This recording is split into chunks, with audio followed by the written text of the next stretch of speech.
Hello and welcome to all of you. You're watching Tech24. I'm Julia Seeger. As the COVID-19 outbreak continues to spread, this time towards Latin America, it's starting to become clear that this pandemic has radically altered the way we interact and think about our cities.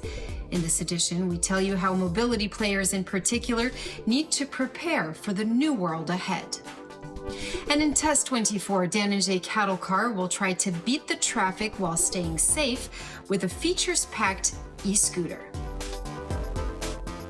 The electric air taxi business was on the rise before the pandemic, with Uber's Elevate initiative and Boeing leading the way.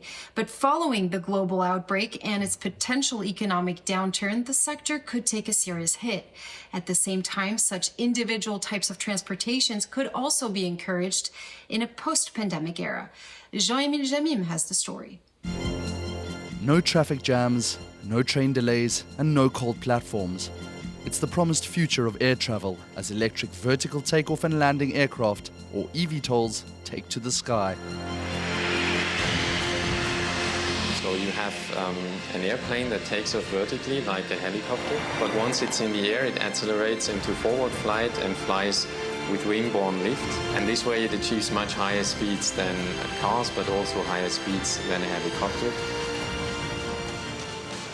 Driving this trend is a convergence of technologies, including autonomous vehicles such as drones and self-driving cars, more efficient batteries, and advanced manufacturing techniques. Unlike helicopters and airplanes, the aircraft won't need runways, and by replacing propellers with rotors, won't produce the same level of noise.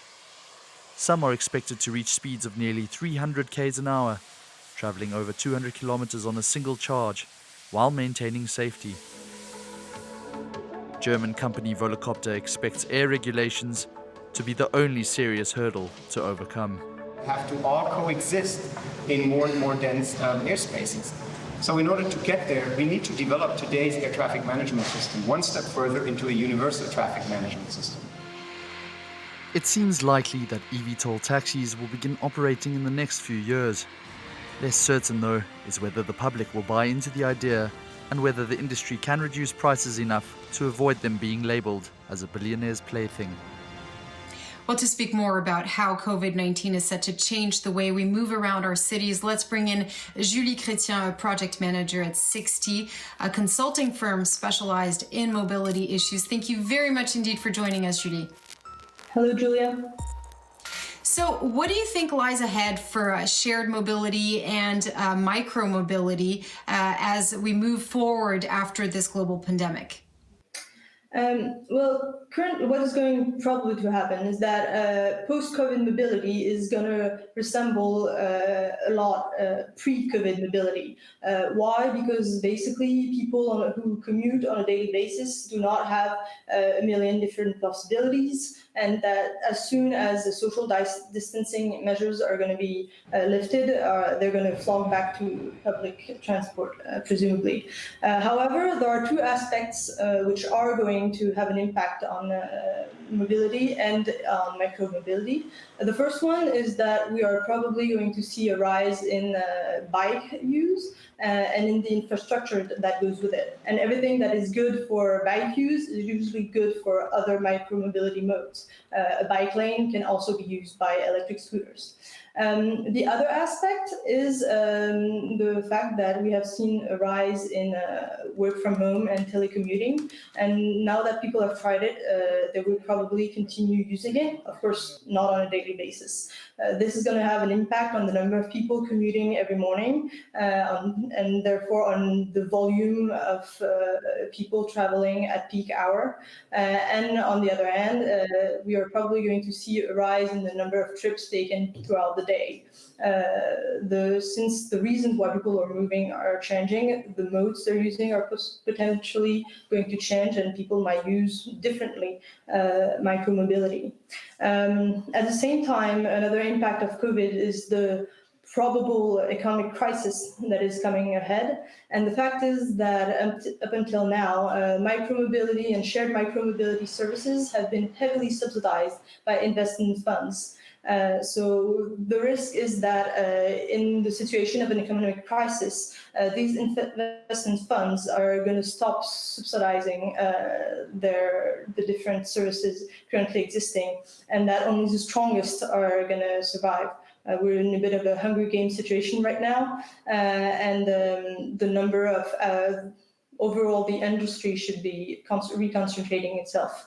The fact that Uber increased its investment in line recently is a very strong sign that this is taking place.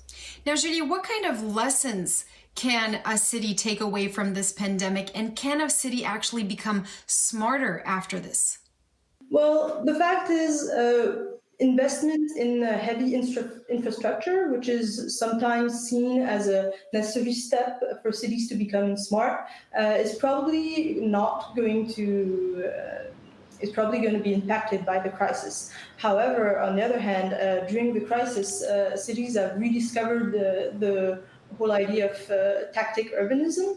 And so the way in which cities are potentially going to become smart is in the sense of more sober and more energy efficient, and in the way of finding simple ways to try to improve the daily mobility of their inhabitants. We've seen that with cycling infrastructure, which is the archetypical example of this kind of temporary and efficient infrastructure. Julie Chrétien, project manager at 6T, a consulting firm in mobility issues. Thank you very much indeed for speaking to us here on Tech 24. Thank you. And it's time to welcome our in-house expert, Dan and Jay Kattlecar. Hello, Dan. Hi, Julia. So it's difficult to think of one city in particular that hasn't been touched by the COVID-19 pandemic. It has really reshuffled the priorities of cities in general, and new issues have been bubbling up to the surface. Old issues have also been maintained, such as energy. One of the most interesting projects related to the energies of the future is currently underway at the University of Orléans, where scientists have developed a system to stabilize a flame produced by the combustion of metallic powders such as magnesium and aluminium. Now, these metals have good energy densities comparable to liquid hydrocarbons, and they do not generate any greenhouse gases. Professor Fabien Holter from the University of Orléans, who is the project leader, explains. Et si ces petites particules métalliques étaient l'avenir de l'énergie? Are metallic particles the future of energy? Their combustion has the advantage of producing an enormous amount of energy and also not producing carbon dioxide. When these small particles burn in the air, they produce metallic oxides that can later be regenerated by using, for example, solar energy. Donc on a ici un cycle production d'énergie.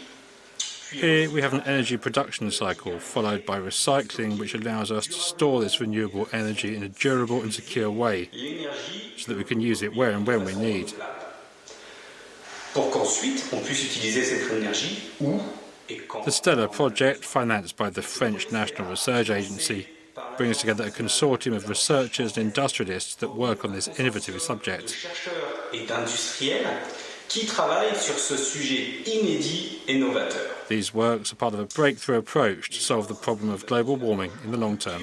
Pour solutionner à long terme la problématique liée au réchauffement climatique. Now, the stabilization of the flame is an important step towards making this system compatible with mobility in terms of heat production as well as emissions. Now, Dan, can you give us some examples of the type of innovations that cities will adopt in the future to become pandemic-proof?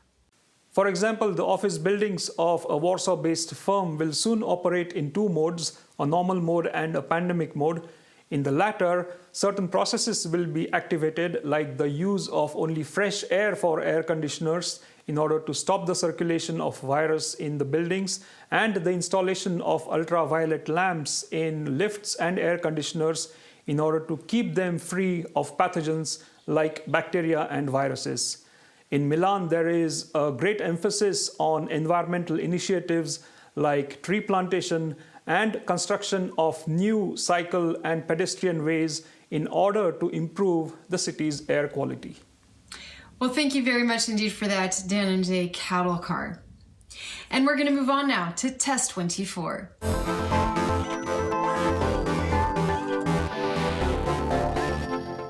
Now, Dan, the TR e-scooter is rolling out a feature that puts a great emphasis on safety. It's an integrated and folding helmet. Tell us more about it.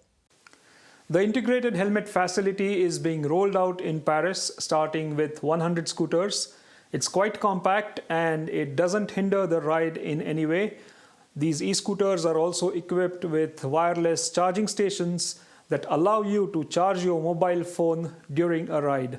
The other features include a swappable battery, a maximum speed of 20 kilometers an hour, which is as per the regulation, and an autonomy of around 2 hours on a single charge.